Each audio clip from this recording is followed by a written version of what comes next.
அரசியலை தொழிலாக செய்து கொண்டிருக்கிறவனுக்கு அவன் எப்படி சம்பாதிக்கிறான்னு உங்களுக்கு தெரியுமா? தெரியாது.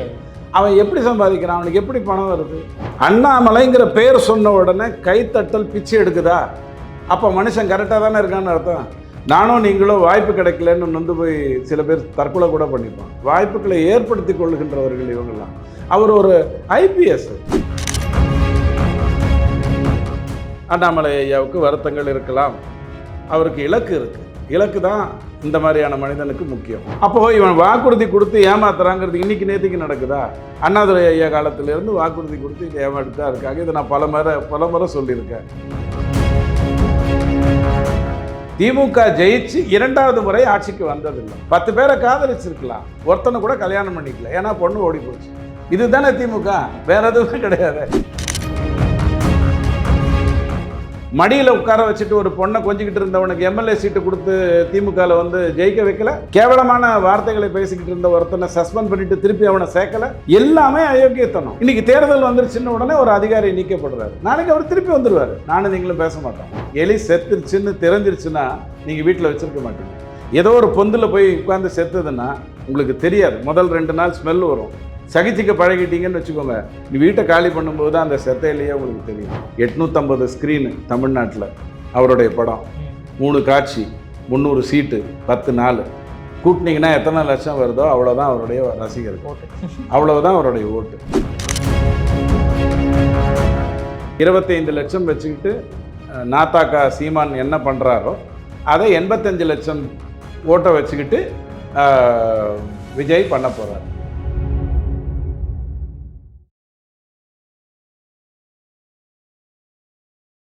இளையபாரத நேயர்களுக்கு வணக்கம். இன்னைக்கு நம்ம நேர்காணலில் நம்ம சிறப்பு விருந்தினர் அரசியல் விமர்சகர் மற்றும் துக்ளக் வாசகரான டிடிஎஸ் ரவி சார் அவர்கள் தான். சார் வணக்கம் சார். வணக்கம் சார். ஆக்சுவலாக இப்போ அண்ணாமலை அவர்கள் மேலே எங்கே போனாலுமே கேட்கக்கூடிய ஒரே கேள்வி, எதுக்காக நீங்கள் வந்து அந்த 6 சட்டமன்ற தொகுதி பொறுப்புலேருந்து விலகினீங்க, உங்களுக்கும் கட்சிக்குள்ளும் ஏதாவது ப்ராப்ளம் இருக்கா அப்படின்ற மாதிரி. அவர் தன்னை வெளியே சொல்ல முடியலனாலும் உள்ள என்னதான் சார் நடக்குது? ஐயோ, ஸ்கேன்லாம் பண்ணி பார்க்குறீங்க. ஐயா ஒரு மாநில தலைவராக இருந்தார். அவருக்கு இந்த தேர்தலை நோக்கி ஒரு திட்டம் இருக்குது. அந்த திட்டம் வந்து திமுகவை வெளியே அனுப்பணும், இவ்வளவுதான் அவருடைய வேலை. இதில் கூட்டணி பேசும்போது சில விஷயங்கள் இருக்கலாம், நம்மக்கிட்ட பகிர்ந்துக்க முடியாத சூழ்நிலைகள் இருக்கலாம், அல்லது கட்சிக்குள்ளேயே கூட சில விஷயங்கள் இருக்கலாம். ஒரு தனி மனிதனுக்கு வந்து 24 மணி நேரமாக அவர் என்ன பண்ணாலும் உடனே ஒரு அட்டென்ஷன் வருது. அதை ரொம்ப ஒரு 3 வருடத்துக்குள்ளே சாதிச்சிருக்காரு. நல்லா யோசிச்சு பாருங்கள். இப்போது ராமானுஜம் மாதிரி ஒரு கணித மேதையை வந்து நம்ம கண்டுக்காமல் விட்டோம். உங்களுக்கு அந்த திரைப்படம் பார்த்துருந்தீங்கன்னா கூட தெரிஞ்சிருக்கும், ரொம்ப அருமையான ஒரு படம். அவர் மட்டுக்கு அமைதியாக இருந்தார், அவரை கண்டுக்காமல் விட்டுட்டோம். அவரை நம்ம வந்து சிறு வயதிலேயே இழக்க வேண்டிய ஒரு சூழ்நிலை வந்தது. இப்படி எத்தனை லட்சம் பேர் இந்தியாவில் இருக்காங்க திறமையானவங்க, எத்தனை காலகட்டமாக இருக்காங்க. ஆனால் ஆப்போசிட்டாக அண்ணாமலை என்ன பண்ணாலும் உடனே பேசுகிறீங்க, பண்ணலைனாலும் என்ன சார் ஆச்சு அப்படின்ற மாதிரி கேட்குறீங்க. இந்த வேலையை திமுக என்ஜாய் பண்ணுதுங்கிறத நீங்கள் எல்லாரும் தயவு செஞ்சு புரிஞ்சுக்கோங்க. அதாவது 3 விஷயத்தை நீங்கள் நம்பினா தான் நான் எதை பேசினாலும் அது எடுபடும். 1, பிஜேபி அப்படிங்கிறதுல உழைக்கிறவனுக்கு மரியாதை உண்டு. இப்போ நான் வந்து யூடியூப் சேனலாக போய் பேசிக்கிட்டு இருக்கேன், சேட்டலைட் சேனலில் இன்னும் 1 வருஷமாக கூப்பிட்றதில்ல. 100 பேர் இருக்கிற இடத்துக்கு நான் போனேன்னா என்னை உடனே ஒருத்தராவது வந்து எப்படி இருக்கீங்க சார்ன்னு கேட்குறாங்க. ஆனால் எனக்கு வந்து பிஜேபியில் வருத்தங்கள் இருக்கலாம்.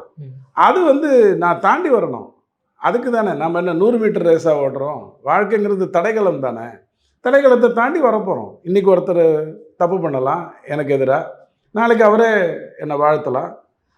நான் சின்ன லெவலில். அப்போ என்ன மாதிரி 100 மடங்கு மிகப்பெரிய விஷயத்தில் இருக்கக்கூடிய அண்ணாமலை கிட்ட போய் ஒரு 6 தொகுதியை பார்த்துக்கோங்க, 6 தொகுதியை போய் பண்ணுங்கன்னு சொன்னால் அது கட்சி ரீதியாக கரெக்டு தான். பிஜேபியை பொறுத்த வரைக்கும் எல்லாருமே காரியகர்த்தாக்கள் தான், அதில் எந்த மாற்று கருத்தும் கிடையாது. காரியகர்த்தாவை பிரித்து தான் கொடுப்பாங்க. தனியாக சீட்லாம் போட்டு பெரிய சேர்லாம் போட்டு உட்கார வச்சுலாம் பண்ண மாட்டாங்க. பட் அவர் வந்து இந்த ஜெனரேஷன் இருக்கு இல்லையா, இந்த ஜெனரேஷன் வந்து சிலதை எதிர்பார்க்கும்.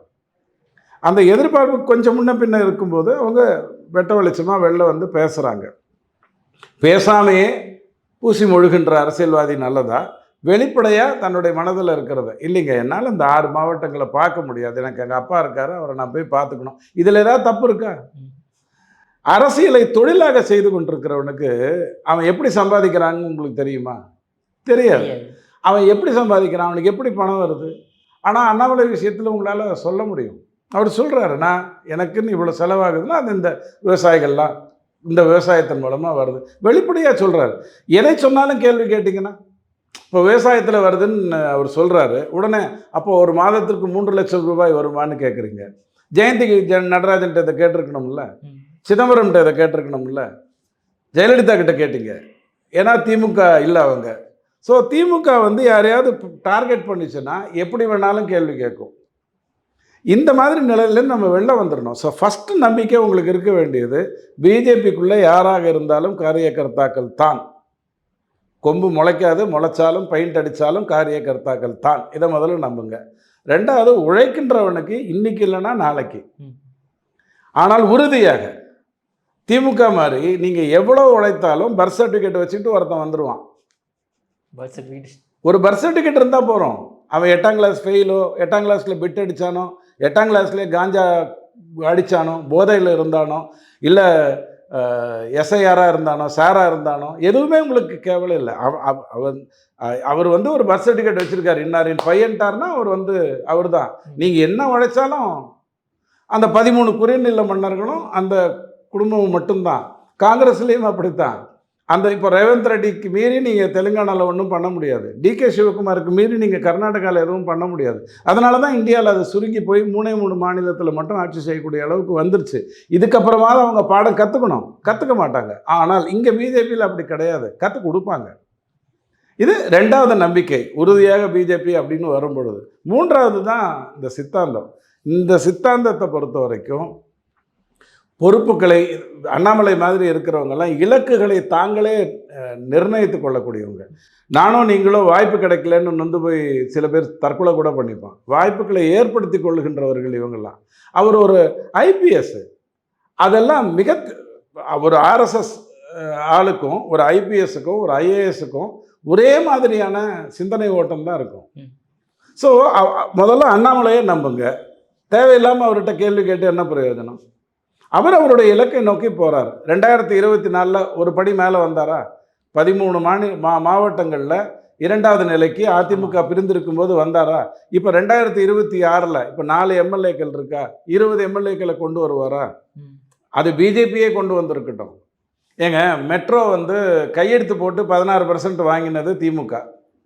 வேலையெல்லாம் செஞ்சு அதை கொண்டு வந்தது ஜெயலலிதா அம்மா. அவங்க கலந்துக்கிட்ட கடைசி நிகழ்ச்சியே மெட்ரோ ஓப்பனிங் தான். ஆனால் இன்னைக்கு மெட்ரோக்கு அவங்க என்ன விளம்பரம் கொடுக்குறாங்க? நாங்கள் தான் மெட்ரோ. இப்போ பொய் சொல்லக்கூடிய, திருட்டுத்தனம் பண்ணக்கூடிய, கேவலமான வேலைகளை செய்யக்கூடியவங்களே நீங்கள் இந்த லிஸ்ட்டில் பார்க்க முடியாது. ஸோ இந்த மாதிரி கேள்வி கேட்கும்போது தயவு செஞ்சு அண்ணாமலையை நீங்கள் மறந்துடுங்க. அவர் என்ன பண்ணணுமோ அந்த வேலையில் தெளிவாக இருக்கார். அவரை டிஸ்டர்ப் பண்ணாதீங்க. அவருக்கு தெரியும் என்ன பண்ணணுங்கிறது தெரியும். வருத்தங்கள் எல்லாருக்கும் இருக்கும், காட்டுகின்ற விதத்தில் வேறு வேறு விதமாக இருக்கும். ஆனால் அண்ணாமலைங்கிற பேர் சொன்ன உடனே கைத்தட்டல் பிச்சு எடுக்குதா? அப்போ மனுஷன் கரெக்டாக தானே இருக்கான்னு அர்த்தம். நீங்கள் உதயநிதிக்கு கைத்தட்டல் வாங்கணும்னா செல்ஃபி எடுத்துலாம் காட்டணும், அதுக்கு ஒருத்தன் பயங்கரமாக உதவணும், 5 லட்சத்துக்கு மேலே சீட்டை காட்டணும், கிராஃபிக்ஸ் வேலையெல்லாம் பண்ணணும், இப்போ ஏஐ வேறு வந்துருச்சு, இத்தனை பண்ணணும். அண்ணாமலைங்கிற பேரை முட்டு சந்து மூத்திர சந்தில் ஒரு மீட்டிங் நடத்திட்டு அண்ணாமலைங்கிற பேரை சொல்லுங்கள். எதிர்க்கு உட்காந்துருக்கிற 40 பேரோ 50 பேரோ கை தட்டுவான். இதுதான் அந்த மனிதன் சாதிச்சிருக்கிற ஒரு அற்புதமான விஷயம். இப்போ என்ன கெட்டு போச்சு? 6 மாவட்டம் அவர்கிட்ட கொடுத்தீங்க. அவர் சொல்கிறாரு, ஐயா தினப்படி வேலையை நான் பண்ணுற பொசிஷனில் இல்லை, எனக்கு இந்த மாதிரி இருக்குங்கிற. இது தப்பா? அவர் எங்கேயாவது போய் வெளிநாடுகள்லாம் போய் தீவிரவாத கும்பல்களோட ராகுல் காந்தி மாதிரி பேசிகிட்டு இருக்காரா? இல்லை உள்நாட்டில் ஒரு புத்தகத்தை ஒரு கையெழுத்து பிரதியை கையில் வச்சுக்கிட்டு பாராளுமன்றத்தில் நான் தேசிய பாதுகாப்பை பற்றி பேசணும்னு வளர்றாரா? எதுவுமே இல்லை, அறிவார்த்தமான வேலையை செய்கிறார். ஸோ நீங்கள் கேட்ட கேள்விக்கான ஒரே பதில் ஆமாம், அண்ணாமலை ஐயாவுக்கு வருத்தங்கள் இருக்கலாம். அவருக்கு இலக்கு இருக்குது. இலக்கு தான் இந்த மாதிரியான மனிதனுக்கு முக்கியம். Okay sir. ஸோ அதே மாதிரி நீங்கள் அந்த திமுகவோட ஆடை பற்றி சொல்லியிருந்தீங்க. ஆல்ரெடி திருநங்கைகளுக்கான ஆடு, பெண்களுக்கான ஆடு, நீங்கள் சொன்ன மாதிரி மெட்ரோவுக்கான ஆடு எல்லாத்தையும் ஆரம்பிச்சிட்டாங்க தேர்தலுக்கு வேலைக்கான. ஆனால் அதிமுக அப்புறம் பாஜக இவங்களாம் இன்னும் அந்த மாதிரி விஷயங்களை சுணக்கமாக இருக்காங்களா என்ன? அதாவதுங்க, ஏன்னா இவங்க இந்த மாதிரி ஆடை வச்சு பாட்டை வச்சே ஆட்சிக்கு வந்தவங்க. கற்பூரத்துக்கு ஒரு பிரச்சனை என்னன்னா, எதிர்க்க இருக்கிறது கழுதையாக இருக்கக்கூடாது. கற்பூரத்துக்கு இருக்கிற ஒரே பிரச்சனை எதிர்க்க இருக்கிறது, அதாவது அதை நுகர்வது கழுதையாக இருக்கக்கூடாது, அவ்வளவுதான். கற்பூரம் கற்பூரம் தான். இந்த பொய்கள்னு தெரிஞ்சிருச்சு இல்லையா? இப்போ நான் ஒன்று சொல்கிறேன், பெண்கள் வந்து ஒரு பெண் ஆடு கொடுக்குறாங்க. அந்த என்ன ஆடு கொடுக்குறாங்க, எனக்கு 800 ரூபாய் மாதம் மிச்சமாச்சு, 2000 ரூபாய் எனக்கு மிச்சமாச்சு, அது வந்து எனக்கு ஸ்டாலின் ஐயா தான் கொடுத்தாரு அப்படின்னு இவங்க ஆடு போடுறாங்க. நாளைக்கு எடப்பாடி ஐயா என்ன ஆடு போடலாம், இந்த 2000 ரூபாயை நீ உங்கள் புருஷன்கிட்டேருந்து வாங்கித்தான் உனக்கு கொடுத்தாரு, அவருக்கு மின்சார விலையை ஏற்றி, பால் விலையை ஏற்றி, மற்ற விலைகள் எல்லாம் ப்ராப்பர்ட்டி டேக்ஸ்லேருந்து எல்லாத்துலேயும் விலையை ஏற்றி உனக்கு கொடுத்தாரு. நான் அப்படி இல்லை, ஆண்களுக்கும் இலவசம்னு சொல்லிட்டேன். இப்போ மொத்தமாக இலவசமாச்சா? நான் வாங்கி உனக்கு கொடுக்கல, இப்போ தான் உனக்கு உண்மையிலேயே 2000 ரூபாய் மிச்சமாக போகிறது. இது வரைக்கும் உனக்கு மிச்சமானது உனக்கு வேணால் மிச்சமாக இருக்கலாம், உன் புருஷனுக்கு பாக்கெட்டு கிழிஞ்சிருச்சு அப்படிங்கிறத அவங்க விளம்பரத்தில் கொடுக்கணும். இவ்வளவு தானே. இது கொடுக்கலங்கிறது தானே உங்களுக்கு வருத்தம். ஆனால் கற்பூரத்தை எப்போ ஏற்றினாலும் ஜோதி தானே. அது கடைசியில் ஏற்றிப்போம், ஒரு வாரம் முன்னாடி ஏற்றிப்போம், 10 நாளைக்கு முன்னாடி ஏற்றிப்போம். எவ்வளவு விஷயங்களை மக்களிடம் எடுத்து சொல்ல வேண்டியிருக்கு. 505 வாக்குறுதிகளை இவங்க சொல்லியிருக்காங்கன்னா, அற்புதமாக பாட்டாளி மக்கள் கட்சியில் வந்து ஒரு புத்தகம் வெளியிட்டாங்க. அந்த புத்தகத்தை வைத்துக்கிட்டு என்னால் 1 மணி நேரம் அதை படித்தே புரிய வைக்க முடியும். ஆனால் அன்ஃபார்ச்சுனேட்லி அதை நாமெல்லாம் பண்ண மாட்டோம். அப்போது இவன் வாக்குறுதி கொடுத்து ஏமாத்துறாங்கிறது இன்னைக்கு நேற்றுக்கு நடக்குதா? அண்ணாதுரை ஐயா காலத்திலேருந்து வாக்குறுதி கொடுத்து இதை ஏமாற்றி தான் இருக்காங்க. இதை நான் பல முறை சொல்லியிருக்கேன். 1 ரூபாய்க்கு 3 படி அரிசின்னு சொன்னார். இவர் 2 ஏக்கர் நிலம்னாரு கருணாநிதி ஐயா. இவர் வந்து கடன் ரத்து, அந்த ரத்து, இந்த ரத்துன்னாரு. எதுவுமே அதையும் மீறி இவங்க ஜெயிச்சிருக்காங்க. ஆனால் எனக்கு இருக்கிற நம்பிக்கை என்னன்னா, திமுக ஜெயிச்சு 2வது முறை ஆட்சிக்கு வந்ததில்லை. இவ்வளவு தானே. 10 பேரை காதலிச்சிருக்கலாம், ஒருத்தனை கூட கல்யாணம் பண்ணிக்கல, ஏன்னா பொண்ணு ஓடி போச்சு. இதுதானே திமுக, வேற எதுவுமே கிடையாது. நீங்கள் காதலித்ததை வச்சு ஏன் பொறாமைப்படுறீங்க? முடிஞ்சிருச்சு இல்லை, மே மாதம் காலி பண்ணிடுவாங்க அப்படிங்கிற அடிப்படைக்குள்ளே பாருங்கள். ஆனால் இதை மக்களிடம் எடுத்து செல்ல வேண்டும்ங்கிற அந்த விஷயம் அதிமுகவுக்கு புரியணும். அதில் எந்த மாற்று கருத்தும் இல்லை. தேர்தல் அறிவிக்கையை ரொம்ப அழகாக கொடுத்துருக்காங்க. நீங்கள் எதையுமே மறுக்க முடியாது. 1000 ரூபாய் கொடுக்குறேன்னு சொல்கிற இடத்துல நான் 2000 ரூபாய் கொடுக்குறேன்னு சொல்லிட்டு காடுகளுக்கு மட்டும்னு சொல்லிட்டார். இப்போ அரிசி காடுங்கிறத சொன்னார்னாலே போரும். ஆனால் நீங்கள் அப்படி சொல்லலை, குடும்ப தலைவிகளுக்குன்னு சொல்லிட்டு தகுதிங்கிற வார்த்தையை சொன்னீங்க. இதுதான் ஏமாத்துற வேலை. இப்போ அவர் வந்து அரிசி கார்டுக்கு மட்டும் 2000 ரூபாய் கொடுக்குறேன்னு சொன்னால் இதே 1 கோடியே 15 லட்சம் பேருக்கு நேர்மையாக வரும். ஆனால் அதிமுகவில் வந்து 2.5 லட்சத்துக்கு கம்மியான வருமானம்னு கதை சொல்லிட்டு இப்போ 1 கோடியே 15 லட்சம் பேருக்கு கொடுக்குறாங்க. இன்னும் அதிகப்படுத்துகிறேங்கிறாங்க. இன்னும் கொடுங்க, தகுதி ஏதாவது வளர்ந்துருச்சான்னு பார்க்கலாம், எஸ்எல்சியில் அக்டோபரில் பாஸ் ஆன மாதிரி ஏதாவது நடந்திருக்குமான்னு பார்க்கலான்னு கெஞ்சிக்கிட்டு இருக்காங்க. உண்மை சொன்னால் 55 லட்சம் பேர் தான் தமிழ்நாட்டில் 2.5 லட்சத்துக்கு கம்மியாக குடும்ப வருமானம் உள்ளவங்க. ஸோ இவன் பொய் சொல்கிறாங்க, தெளிவாக தெரியுது. அவர் மெய்யை சொல்லுகிறார், புரிய போகுது, இவ்வளவுதான். ஆனால் உங்கள் கேள்வி எனக்கு நல்லா புரியுது. எடுத்து சொல்லணும், வேறு வழி ஒன்றுமே கிடையாது. அதை பல விதமாக எடுத்து சொல்லணும். அவர் ஒரு வேளை கடைசி 10 நாளில் பண்ணிக்கலான்னு நினச்சிருப்பார். எனக்கு தெரிஞ்சு அதிமுகவில் ஐடி விங்கில் இருக்கக்கூடியவர் வந்து கோவை சத்யனை பொறுத்த வரைக்கும் உண்மையிலேயே திறமையாக விஷயங்களே ஹேண்டில் பண்ணக்கூடியவர் தான். Okay sir. சரி, அதேமாதிரி இப்போது திமுகவோட அடுத்தது இந்த நீட் உருட்டு, அதுக்கப்புறமேட்டு இந்த டாஸ்மாக் உருட்டு, இப்போ ரீசெண்டாக வந்து ஹிந்தி எதிர்ப்பையும் ஆரம்பிச்சிட்டாங்க. இதை வச்சே ஆட்சிக்கு வரணுன்ற நினைப்பில் இருக்காங்களா என்ன? இல்லை, நான் ஒன்று மட்டும் சொல்கிறேன்.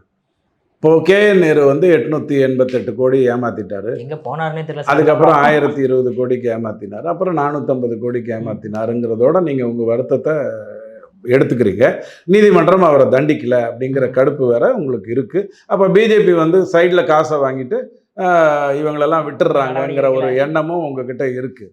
இதோட நிறுத்திக்காதீங்க. இதெல்லாம் வந்து இப்போ நீங்கள் ரோட்டில் ஒரு ஆக்சிடென்ட் பார்த்த உடனே உச்சி கொட்டிட்டு போகிற மாதிரியான விஷயம். நீங்கள் இறங்கி அவங்கள ஒன்றும் காப்பாற்றவும் இல்லை, அவங்களுக்கு வேண்டிய ஃபர்ஸ்ட் எய்டும் கொடுக்கல, உச்சி கொட்டிட்டு போன மாதிரியான ஒரு விஷயம். நீங்கள் கேட்ட அந்த கேள்வியில் இப்போது நீட் வந்து 24 லட்சம் பேர் எழுதினாங்க. 1 லட்சம் சீட்டுக்கு 24 மடங்கு, அதாவது ஒரு சீட்டுக்கு 24 பேர் போட்டி போடுறாங்க. இதானே நடந்தது. அதில் ஒரு குறிப்பிட்ட ஏரியாவில் 1536 பேருக்கு மீடியம் மாற்றி கொடுத்துட்டாங்க. உதாரணத்துக்காக சொல்கிறேன், ஹிந்திக்கு பதிலாக இங்கிலீஷோ, இங்கிலீஷுக்கு பதிலாக ஹிந்தியோ கொடுத்துட்டாங்க. அவங்களுக்கு ஒரு கிரேஸ் மார்க் போட்டாங்க. உடனே இதை ஒரு பெரிய பிரச்சனையாக்கி இந்த ஒரு திரைப்பட நடிகர், ஒரு டைரக்டர் இருக்காரு, ரஜினி வச்சு வேட்டையன் படம் எடுத்தார். அவர் வந்து உடனே ஞானவேல், அவர் ஞானி, அவர் பேர் மறந்து போச்சு பாருங்க, நான் அவ்வளோ முட்டாளாக இருக்கேன். அந்த ஞானவேல் ராஜாங்கிற ஒரு அற்புதமான ஞானி கண்டுபிடிச்சது என்ன அப்படின்னா, நாட்டுன்னு அந்த வில்லனுக்கு பேர்.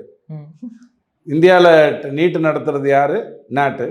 இவங்க வச்சிருக்கிற பேர் நடராஜா ஏதோ மண்ணாங்கட்டின்னு வச்சுட்டு, எப்படி ஒரு ரஜினியை வைத்து ஒரு திரைப்படத்தை எடுத்து இந்த ஒரு 1536 பேருக்கு நடந்த ஒரு விஷயத்தை ரஜினியை வைத்து ஒரு படம் எடுத்து சொல்ற அளவுக்கு அவங்களுக்கு வந்து வக்கு இருக்கு, தைரியம் இருக்கு, கெத்து இருக்கு. ஆனா தமிழ்நாட்டில் நீங்க பாருங்க, 1500 அல்லது 3000 சீட்டு, அதுக்கு 2 லட்சம் பேர் எழுதுறாங்க. 60 மடங்கு. 24 மடங்கு தான் நீட்டு.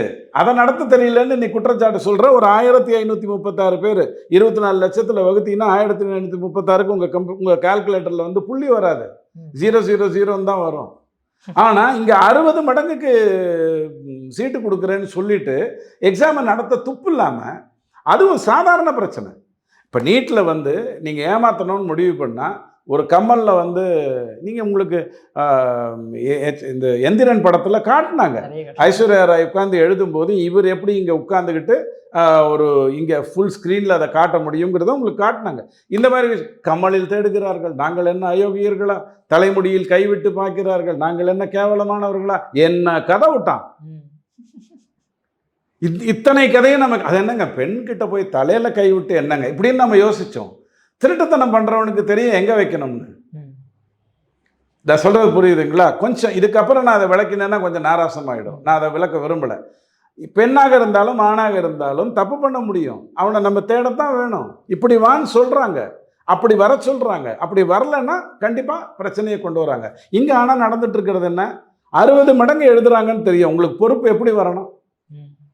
ஒரு கோவிலை பூட்டுறதுக்கும் வீட்டை பூட்டுறதுக்கும் வித்தியாசம் இருக்குல்ல. 60 மடங்கிறது அதைத்தானே. இது செய்கிறதுக்கு துப்பு இல்லை. உடனே ஒரு ஆளை வேலையை விட்டு நிற்கிறாங்க தேர்தலுங்கிறதுனால. ஆனால் கந்தசஷ்டி கவசத்தை படித்தவனை பதவி கொடுக்கல. மடியில் உட்கார வச்சுட்டு ஒரு பொண்ணை கொஞ்சிக்கிட்டு இருந்தவனுக்கு எம்எல்ஏ சீட்டு கொடுத்து திமுகவில் வந்து ஜெயிக்க வைக்கல. கேவலமான வார்த்தைகளை பேசிக்கிட்டு இருந்த ஒருத்தனை சஸ்பெண்ட் பண்ணிட்டு திருப்பி அவனை சேர்க்கலை. எல்லாமே அயோக்கியத்தனம். இன்னைக்கு தேர்தல் வந்துருச்சுன்ன உடனே ஒரு அதிகாரி நீக்கப்படுறாரு, நாளைக்கு அவர் திருப்பி வந்துடுவார். நானும் நீங்களும் பேச மாட்டோம். அஜித்குமார் விஷயம் எடுத்துக்கோங்க. நான் பலமுறை சொல்லிக்கிட்டே இருந்தேன், திரும்ப திரும்ப சொன்னேன். சிபிஐ போயிட்டு கண்டுபிடிச்சது உங்களுக்கு அன்னைக்கு ராத்திரியே தெரிந்த ஒரு சாதாரணமான ஒரு விஷயம். நகை என்பது காணாம போகவே இல்லை. ஒரு நகை காணாமல் போகவே இல்லை. ஆனா போயிடுச்சுன்னு சொல்லி ஒரு உயிரை எடுக்க முடிஞ்சது. அம்மா மன்னிச்சுக்கம்மா அப்படின்னு உங்களால கேட்க முடிஞ்சது. இன்னைக்கு யாருக்கிட்ட மன்னிப்பு கேட்கணும்? இன்னைக்கு நகையே காணாமல் போகலன்னு வந்துருச்சு இல்லை, இப்போ யாருக்கு ஃபோன் பண்ணி நீங்கள் மன்னிப்பு கேட்கணும்? துப்பு கட்டத அரசு தான் நடக்குது. என்ன பண்ண முடியும்? அனுப்பிச்சு வைங்க, அவ்வளோதான் பண்ணணும். எலி செத்துருச்சுன்னு தெரிஞ்சிருச்சுன்னா நீங்கள் வீட்டில் வச்சுருக்க மாட்டீங்க. ஏதோ ஒரு பொந்தில் போய் உட்காந்து செத்துதுன்னா உங்களுக்கு தெரியாது. முதல் 2 நாள் ஸ்மெல் வரும். சகிச்சிக்க பழகிட்டீங்கன்னு வச்சுக்கோங்க, நீ வீட்டை காலி பண்ணும்போது தான் அந்த செத்தையிலேயே உங்களுக்கு தெரியும். திமுக விஷயத்தில் இதுதான் நடக்குது. ஓகே சார், அதே மாதிரி இப்போ நிர்மலா சீதாராமன் அவர்கள் என்டிடிவிக்கு பேட்டி கொடுக்கும்போது சொல்கிறாங்க, விஜய் அவர்னால தமிழ்நாட்டில் வந்து ஒரு மிகப்பெரிய ஒரு தாக்கத்தை உண்டாக்க முடியும் அப்படின்ற மாதிரி பிஜேபியை சேர்ந்த அவங்களே சொல்கிறாங்க. இன்னொரு பக்கம் இந்த பக்கம் செங்கோட்டையன் அவர்கள் வந்து 42% வந்து விஜய்க்கு ஓட்டு இருக்குது அப்படின்ட்டு. ஸோ எந்த அளவுக்கு சார் அவர் ஓட்டு வாங்குவார்? இங்கே பாருங்க, தாக்கத்தை ஏற்படுத்த முடியும், இவ்வளவு தானே. சீட்டு வெல்ல முடியும்னு சொன்னாங்களா? அப்படி சொல்லியிருந்தா ஒரு கட்சியிலேருந்து இன்னொரு கட்சியை சொல்கிறீங்க அப்படின்னு நீங்கள் பேசலாம். இல்லை, என்டிஏ வெற்றி பெறுவதற்கு பாதிப்பை ஏற்படுத்த முடியும்னு அவங்க சொன்னாங்களா? அதற்கான வாய்ப்பும் இல்லை. நான் பலமுறை இந்த ஈக்குவேஷன் சொல்லிட்டேன், திரும்பவும் சொல்கிறேன். 850 ஸ்க்ரீனு தமிழ்நாட்டில் அவருடைய படம், 3 காட்சி, 300 சீட்டு, 10 நாள் கூட்டினீங்கன்னா எத்தனை லட்சம் வருதோ அவ்வளோதான் அவருடைய ரசிகர்கள், அவ்வளவுதான் அவருடைய ஓட்டு. இந்த ஓட்டு தமிழ்நாடு பூரா இருக்க போகுது. 25 லட்சம் வச்சுக்கிட்டு நாத்தாக்கா சீமான் என்ன பண்ணுறாரோ அதை 85 லட்சம் ஓட்டை வச்சுக்கிட்டு விஜய் பண்ண போகிறார். நாத்தாக்கா சீமான் பண்ணுறதுனால உங்களுக்கு ஏதாவது ஒரு சீட்டு காலியாச்சா? உடனே சில பேர் கணக்கு போடுவாங்க. ஒரு 34 சீட்டில் விக்டரி மார்ஜினும் சீமான் வாங்கிய வாக்குகளும் ஒன்றா இருக்கும். எல்லா தேர்தலையும் இருக்கும். எந்த தேர்தலையும் வேணும். 1977லேருந்து ஒவ்வொரு தேர்தலையும் எடுங்க, 234 தொகுதிக்கு எடுங்க, 34-35 சீட்டில் 5000க்கு கம்மியாக 3000க்கு கம்மியாக வாக்கு வந்திருக்கும். உடனே நீங்கள் இதனால தான் வந்தது, இதனால தான் வந்தது, இதனால தான் வந்ததுன்னு சொன்னீங்கன்னா அது அபத்தத்தின் உச்சகட்டம். அவர் சீமான் நிக்கலைன்னா அந்த ஓட்டு யாருக்கு போட்டிருப்பாங்க? போட்டிருந்தா திமுகவுக்கும் அதிமுகவுக்கும் சேர்த்து தானே போட்டிருந்திருப்பாங்க. ஒன்றும் பிரச்சனை இல்லையே. சீமானுக்கு போட வேண்டிய வாக்கு சீமான் தேர்தலில் இல்லை என்று சொன்னால் யாருக்கு ஓட்டு போட போகிறாங்க? அல்லது ஓட்டு போடாமல் இருக்க போகிறாங்க. இவ்வளவு தானே. ஆனால் நான் உங்களுக்கு ரொம்ப சீரியஸான ஒரு பிரச்சனையை பேசுகிறேன். பிஜேபியிலேருந்து ஊடகத்துக்கு போகிறவங்க இதை பேசுறதில்ல. அங்கே 2-3 பேர் ரொம்ப அறிவார்த்தவர்கள் இருக்காங்க. அவங்க பேசுகிறதெல்லாம் கேட்டு தான் நம்ம வளர்ந்தோம். அது வேற விஷயம்.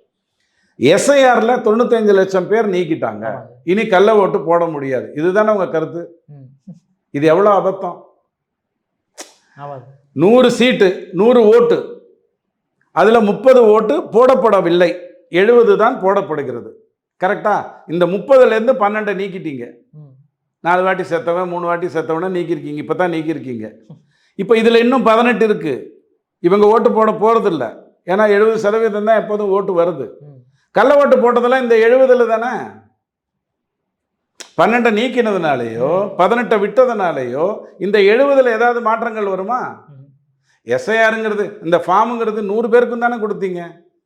யாரெல்லாம் போன முறை ஓட்டு போட்டாங்களோ அல்லது வாக்கு இருந்ததோ, போட்டாங்களோ போடலையோ, வாக்கு இருந்ததோ அவங்களுக்கு தான் நீங்கள் கொடுத்தீங்க. அதில் 12 திருப்பி வரல, 18 திருப்பி வரல, 70 மட்டும் உங்களுக்கு திருப்பி வந்திருக்கு. அதனால் 95 லட்சத்தை நீக்கிட்டீங்க. இப்போ 12 திருப்பி வரல, 88 திருப்பி வந்துருச்சு. இவங்களுக்கு நீங்கள் ஓட்டுருக்கு வான்றீங்க. நாளைக்கு என்ன ஆகும்னா 100 88 ஆகிட்டதுனால 70 84 காட்டப்படும். பார்த்தீங்களா வாக்கு அதிகரிச்சிருச்சு அப்படின்னு. ஒரு இம்பேக்டும் கிடையாது. பர்சன்டேஜ்ல இது மாற்றம் ஒரு இம்பேக்டும் கிடையாது. செத்தவன் தான், அவன் ஓட்டு இல்லை, கள்ள ஓட்டு நீங்களே. அது அப்படியே தான் இருக்கு. தேவாலயத்தை சார்ந்தவங்க ஒரு வீடு எடுப்பாங்க, 350 ஓட்டு அதில் வச்சிருப்பாங்க. 350 ஓட்டு அவன் போய் குத்துன்னு குத்திட்டு தான் வருவான். 10 பேர் போவான், 350 ஓட்டை குத்திட்டு வருவான். ஒன்றும் பண்ண முடியாது. அது நடக்கத்தான் செய்யும். அப்போது நாம் திரும்ப சொல்கிறோம், இந்த அறிவிக்கை கொடுக்குறீங்களே தேர்தல் ஆணையத்திலேருந்து, இந்த வாக்குகள் 88 பேருக்கு வாக்கு இருக்குன்னு நீங்கள் அறிவிக்கை கொடுக்குறீங்களே, வந்து கையெழுத்து போட சொல்லுங்க. ஒரு பூத்துக்கு என்ன 1500 3000 பேர் இருப்பாங்களா? 2000 பேர் இருப்பாங்களா? 1500 பேர் இருப்பாங்களா? அவங்க என்ன ஃப்ளைட்லேயே வரணும்? ஒரு மாட்டு வண்டியில் வரலாம், ஒரு ஆட்டோவில் வரலாம். 30 60 ரூபா, 50 100 ரூபா தானே செலவாகும். அதுக்கு மேலே ஆகுமா? கையெழுத்து போட்டு 100 ரூபாய் வாங்கிட்டு போக சொல்லுங்க. அப்போ தான் நீங்கள் உண்மையிலேயே இருக்கிறன்றவங்கள்ட்ட கொண்டு போவீங்கன்னு நம்ம சொல்கிறோம். புரியாது, பேச மாட்டாங்க. நம்ம நாட்டில் இருக்கக்கூடிய நீதிமன்றம், நீங்கள் கேட்ட முதல் கேள்விக்கும் 2வது கேள்விக்கும் என்னுடைய பதில், நீதிமன்றத்தால் பாண்டையே புரிஞ்சிக்க முடியல. எலக்ட்ரல் பாண்டே புரிஞ்சிக்க முடியாமல் ஒரு அபத்தமான ஒரு தீர்ப்பை கொடுத்து அசிங்கப்படுத்திருச்சு. நீதிமன்றம் சார்பற்றது தான், நான் ஒத்துப்பேன். நீதிபதிகள் என்னை பொறுத்த வரைக்கும் அந்த சேரில் உட்காந்தா உண்மையிலேயே நீதி கொடுக்கக்கூடியவங்க தான், நான் ஒத்துக்கிறேன். நான் இல்லைன்னு சொல்லலை. ஆனால் இதுதான் நிதர்சனம். கொண்டு போனால் 1000 கோடி ரூபாய் டாஸ்மாக் ஊழல் ஏன் நடத்தலை? சுயமோட்டல் எடுக்க வேண்டியது தானே. எவன் உன்னை தடுக்கிறான்? உயிருக்கு பயந்தா நீதிபதியாக இருக்க? டாஸ்மாக் ஊழல் வந்துருச்சு இல்லைங்கண்ணா, டேட்டு கொடுத்தீங்கல்ல, ஏன் நடத்தலை? டிஆர் பாலு மானம் போச்சுன்னு அவர் தானே சொன்னார். தன் மானம் போச்சுன்னு அவர் தானே சொன்னார். அவர் ஏன் வரலை? அப்புறம் என்னக்கு நீங்கள் நீதிமன்றம் நடத்துறீங்க? அவனை ஏன் கண்டிக்கல? நீ தானே என் மானம் போச்சுன்னு சொன்னேன். நாங்கள் இங்கே வந்து உட்காந்துக்கிட்டு இருக்கோம் அரசு சம்பளத்தில் வாங்கிட்டு, நீ வரமாட்டேன்னா என்னப்பா அர்த்தம்? கேட்கணுமா வேண்டாமா? அப்புறம் எந்த பிரச்சனையுமே தூக்கி போட்டால் மட்டும்தான் அவங்களால தப்பிக்க முடியும். திமுக தூக்கி எறியப்பட வேண்டும். Okay sir. லாஸ்ட் பிரீஃபாக சார், இப்போ திடீர்னு ஓம் பிர்லா அவர்கள் வந்து மிகப்பெரிய ஒரு ஸ்டேட்மெண்ட் வைக்கிறாரு சார். அதாவது மோடி அவர்களை வந்து தாக்குறதுக்கு சதி ஏற்பட்டுச்சு, அதனால தான் அன்றைக்கி அவர் நான் பார்லிமெண்ட்டுக்கு வர வேணான்னு சொல்லிட்டேன் அப்படின்ற அந்த லிஸ்ட்டில் வந்து நம்ம தமிழ்நாட்டை சேர்ந்த நம்ம ஜோதிமணி அவர்களும் சுதா அவர்களுமே இருக்காங்களே சார். ஸோ என்ன அளவுக்கு நடந்து மன்னிச்சுக்கோங்க, உங்கள் கேள்வி தவறு. எப்படி? ஓம் பிர்லா தனக்கு வந்த தகவலை வைத்து இந்த மாதிரி ஒரு விஷயத்த சொன்னாருன்னு தான் நீங்கள் கேட்கணுமே ஒழிய, ஒரு மிகப்பெரிய இதை சொல்கிறாரு அது பொய்ங்கிற மாதிரி, அதாவது அது கதைங்கிற மாதிரி, அது இட்டுக்கட்டிய மாதிரி நீங்கள் கேள்வி கேட்குறது தவறு. எனக்கு நல்லா தெரிஞ்சிருக்கு, காலையிலேருந்து ஒரு 4-5 பேர் அல்லது 7-8 பேர் பிரதம மந்திரி நாற்காலிக்கு பக்கத்தில் சில வேலைகளை செய்கிறாங்க. பெண்கள் விஷயம் ஈஸியாக கசிஞ்சிரும். எனக்கு தகவல் வந்துருச்சு, இவங்க வந்து ஏதோ ஒரு அசிங்கத்தை அங்கே பண்ண போகிறாங்க, பிரதம மந்திரி பேச போகிறாருன்னு தெரியும், ஓடி போயிடுவாங்க. பொதுவாக பேடி மாதிரி ஓடுவாங்க. 2 நாள் கத்துன்னு கத்துவாங்க, 8 நாள் கத்துன்னு கத்துவாங்க. கத்துறதுக்குன்னே இங்கேருந்து நம்ம ஒரு 39 எம்பியை வேறு அனுப்பி வச்சுருக்கோம். எல்லாம் ன்னு கத்துவான். காலேஜில் இருக்கக்கூடிய சீனியர் ரவுடிஸ் மாதிரி கத்துவான். 6வது நாள் மோடி வந்து பதில் சொல்வார், எல்லாம் ஜம்ப் பண்ணி ஓடி போயிடுவான். ஒரு நல்ல பேராசிரியர் வந்து பாடம் எடுத்தால் ரவுடிகள்லாம் ஓடி போயிடுவாங்க, கிளாஸை கட் அடிச்சுட்டு. அந்த மாதிரி இவனுங்க ஓடி போயிடுவாங்க. இப்படித்தான் நடந்துட்டு இருந்தது. ஆனால் அன்னைக்கு ஏதோ ஒரு அசம்பாவிதம் நடப்போகுதுன்னு ஒரு லூப் கிடச்சிது. நான் வர வேண்டான்னு சொன்னேன். அன்றைக்கி அவர் ராஜ்யசபாவில் பேசிட்டார். லோக்சபாவில் பேச வேண்டியது ராஜ்யசபாவில் பேசிட்டார். இது வேறு செஷன், அது வேறு செஷன். இது வேறு என்டிட்டி, அது வேறு என்டிட்டி. நான் இல்லைன்னு சொல்லலை, பேசிட்டார். அப்போது அது நடந்திருந்தால் உங்களுக்கு ஓகேவா? ஓம் பிர்லா, இப்போ உதாரணத்துக்கு சொல்கிறேன், ராகுல் காந்தியின் உயிருக்கு அச்சுறுத்தல் இருக்குதுன்னு நான் எடுத்துக்கிட்டு அவருக்கு ஒரு Z செக்யூரிட்டி Z+ கொடுக்குறேன். ஆனால் அவர் எங்கே போகிறேன்னு அவங்க அம்மா அப்பாக்கிட்டே சொல்லிட்டு போவாரான்னு எனக்கு தெரியாது. திடீர்னு எங்கேயா போயிடுறாரு. அப்போ அவர் என்ன, இந்த முதல்வன் படத்தில் பூங்குழியை பார்க்குறதுக்காக, தேன்மொழியா அவள் பேர் என்ன, அந்த ஹீரோயினை பார்க்குறதுக்காக ஓடின அர்ஜுன் மாதிரி போனால் நான் பின்னாடியே ஓடணும். பின்னாடியே ஓடி அவனுக்கு ஒரு ஆபத்து வந்த உடனே நான் போய் காப்பாற்றணும். இந்த மாதிரியான நிலைமையில தான் இருக்குது. அப்போ நடந்தால் ஓகேவா? நடந்துருன்னு சொல்லி நடக்கலைன்னா அது அசிங்கம், பொய்ன்னா. நடந்துட்டா ஓகேவா? இப்போனா நம்ம இது பண்ணால் எல்லாரும் கேள்வி கேட்பாங்க, ஓம் பிர்லா வந்து இப்படி ஒரு கதையை விட்டுட்டாருன்னு கேள்வி கேட்பாங்க, அசிங்கம் நடக்கட்டும் அப்படின்னு சொல்லுவாரா? என்ன பண்ணணும்? நாம் ரோட்டில் நடந்தால் நாம் தான் ஜாக்கிரதையாக போகணும். வெள்ளை சொக்கா வெள்ளை பேண்ட் போட்டால் இன்னும் ஜாக்கிரதையாக போகணும். சேத்துல எடுக்காமல் அடிக்கத்தான் செய்வான். உன்னையவும் போச்சொன்னாங்கிறது தான் கேள்வி. ஆக இந்த மாதிரியான விஷயங்கள் வரும் பொழுது ஃபஸ்ட்டு கேள்வியே நம்ம கரெக்டாக காயின் பண்ணுறது தான் நல்லது.